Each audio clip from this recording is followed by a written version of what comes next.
Hi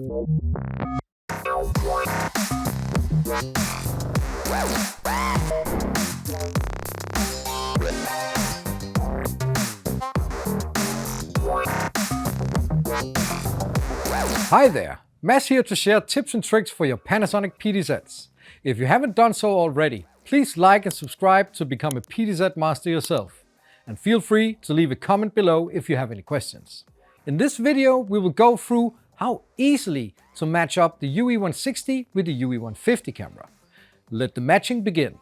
Many customers upgraded to the UE160 during the last year. And a question I get a lot is how to match it with the UE150 camera, which is still widely adopted into many setups. So maybe you added the UE160 to get faster autofocus for the main speaker, more sensitivity when zoomed all the way in, or maybe to benefit from the various connectivity methods including 702110. The UE160 is our latest addition to our PTZ lineup, featuring our new Panasonic Pro AV standard image. It's a new common cross-category standard image, newly designed as cameras from different categories are increasingly used together in the field. Let's divide it in 3 steps. Firstly, it gives you a balanced and organic image that brings together the knowledge gained from the history of PTZ cameras, studio cameras, camera recorders and cinema cameras.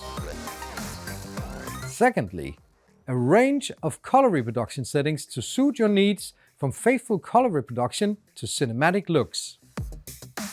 And finally, a new image that sets the standard for future Panasonic professional cameras.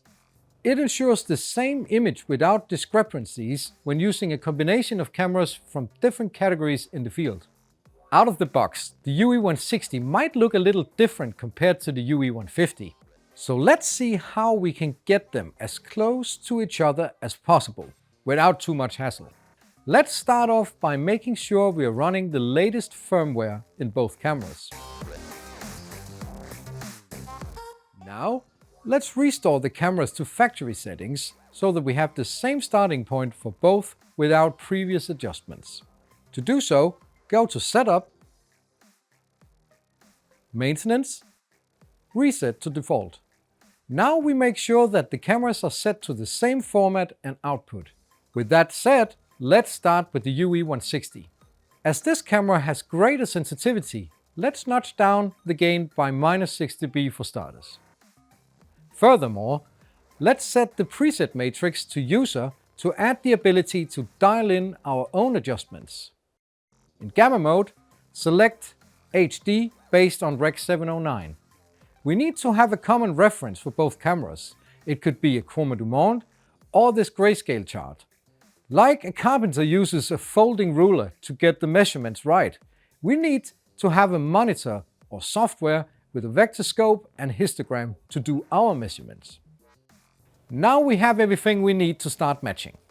Let's frame both cameras on this chart. Set the iris level so nothing burns out. Now let's do a black balance and then the white balance.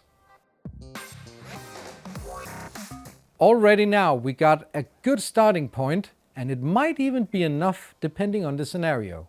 If you want to match even closer like a professional shader would do, the UE160 even has the same adjustment possibilities as a broadcast studio camera.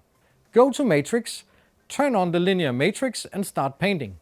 You have a ton of options, so do it little by little to find the perfect match by switching between the two cameras. I'm not a carpenter, even though I got a ruler. And I'm not a professional shader either. It takes practice. But now you know how to get started.